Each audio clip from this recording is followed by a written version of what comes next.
ഏവർക്കും ദേവദാരുവിലെ പുതിയൊരു അധ്യായത്തിലേക്ക് സുസ്വാഗതം. കാലഭൈരവ ജയന്തിയാണ് വരാൻ പോകുന്നത്. സകല ദോഷങ്ങളിൽ നിന്നും മോചനം നേടാനായിട്ട് ഈ ദിവസം എന്തെല്ലാമാണ് ചെയ്യേണ്ടത് എന്ന് നോക്കാം. വിനാശത്തെ നിയന്ത്രിക്കുന്ന രൗദ്ര ശിവരൂപമായ കാലഭൈരവ ജയന്തി ഈ വരുന്ന അതായത് 2025 നവംബർ 12 ബുധനാഴ്ചയാണ്.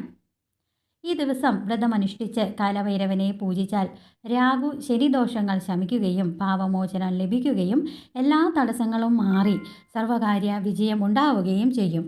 അതുകൊണ്ട് തന്നെ ശിവൻ്റെ രൗദ്രരൂപങ്ങളായ ഈ രൗദ്രഭാവങ്ങളായ ഭഗവാന്റെ 8 രൂപങ്ങളിൽ ഭൈരവന്മാരിൽ ആദ്യത്തേതാണ് കാലഭൈരവൻ. കാലഭൈരവൻ്റെ ശരീരത്തിൽ സർപ്പങ്ങളും കപാലത്തിൻ്റെ മാലയുമാണ് ആഭരണങ്ങളായിട്ട് അണിഞ്ഞിരിക്കുന്നത്. നായയുടെ പുറത്താണ് എപ്പോഴും ഭൈരവസ്വാമിയുടെ സഞ്ചാരം. കാർത്തിക മാസത്തിലെ കറുത്തപക്ഷ അഷ്ടമിക്കാണ് ശിവൻ ഭൈരവ രൂപമെടുത്ത് കാലഭൈരവ ജയന്തിയായിട്ട് നമ്മളെല്ലാം ആഘോഷിക്കുന്നത്. ഉഗ്രരൂപിയും കാലത്തിൻ്റെ അധിപനും ആയ ശിവനെ ദണ്ഡപാണിയായ കാലഭൈരവ രൂപത്തിൽ ഈ ദിവസം പ്രാർത്ഥിച്ചാൽ എല്ലാ കഷ്ടനഷ്ടങ്ങളിൽ നിന്നും ദുഷ്ട ചിന്തകളിൽ നിന്നും ദുഷ്ടശക്തികളിൽ നിന്നുമൊക്കെ നമുക്ക് മോചനമുണ്ടാകും. ദൃഷ്ടിദോഷങ്ങളെല്ലാം ഒഴിഞ്ഞ് നമുക്ക് നല്ല ഒരു ജീവിതം കരസ്ഥമാക്കുവാനായിട്ട് സാധിക്കും. കാലഭൈരവ ജയന്തി ആചരിക്കുന്നവർ അന്ന് അതിരാവിലെ കുളിച്ച് ക്ഷേത്ര ദർശനം നടത്തി ശിവനും പാർവതിക്കും പൂക്കളും ഫലങ്ങളും മധുരവും സമർപ്പിക്കാം. അതുപോലെ തന്നെ ഭൈരവ ഭഗവാന്റെ വാഹനമായ നായയ്ക്ക് ഭക്ഷണം കൊടുക്കുന്നതും ഈ ദിവസത്തെ ആചാരങ്ങളാണ്. ശുദ്ധമനസ്സോടുകൂടി ഭക്തിയോടും കൂടി കാലഭൈരവ പൂജ ചെയ്യുന്നവർക്ക് രോഗശാന്തി അടക്കമുള്ള സത്ഫലങ്ങളാണ് ലഭിക്കുക.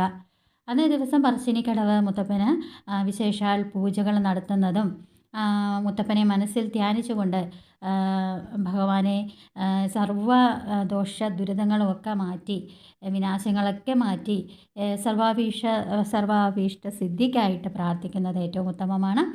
അടുത്തുള്ള ശിവക്ഷേത്രങ്ങൾ സന്ദർശിച്ച് ഭഗവാനെ ഇഷ്ട നിവേദ്യങ്ങളും ഇഷ്ടപൂജകളുമൊക്കെ നടത്തുന്നത് ജലധാരയുമൊക്കെ കഴിപ്പിക്കുന്നത് വളരെയധികം നല്ലതാണ്.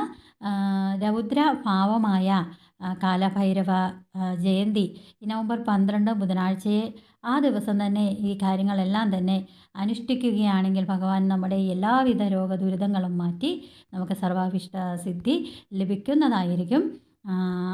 അതുകൊണ്ട് തന്നെ ഇതിന് പ്രത്യേക വ്രതനിഷ്ഠകളൊന്നും തന്നെ പറയുന്നില്ല. രാവിലെ തന്നെ എഴുന്നേറ്റ് കുളിയൊക്കെ കഴിഞ്ഞ് ഭഗവാനെ പ്രാർത്ഥിക്കുക. അതുപോലെ തന്നെ ശിവനും പാർവതിക്കും ഭഗവാന് ഇഷ്ടപ്പെട്ട പൂക്കളും ഫലങ്ങളും മധുരപലഹാരങ്ങളൊക്കെ സമർപ്പിക്കാം. കാരണം ഭഗവാന്റെ ജയന്തിയാണ്, പിറന്നാൾ ദിവസമായതുകൊണ്ട് ഭഗവാൻ ഇഷ്ടമുള്ള പൂക്കളും ഫലങ്ങളും മധുരവും ഒക്കെ സമർപ്പിക്കുന്നതായിരിക്കും ഏറ്റവും ഉത്തമം.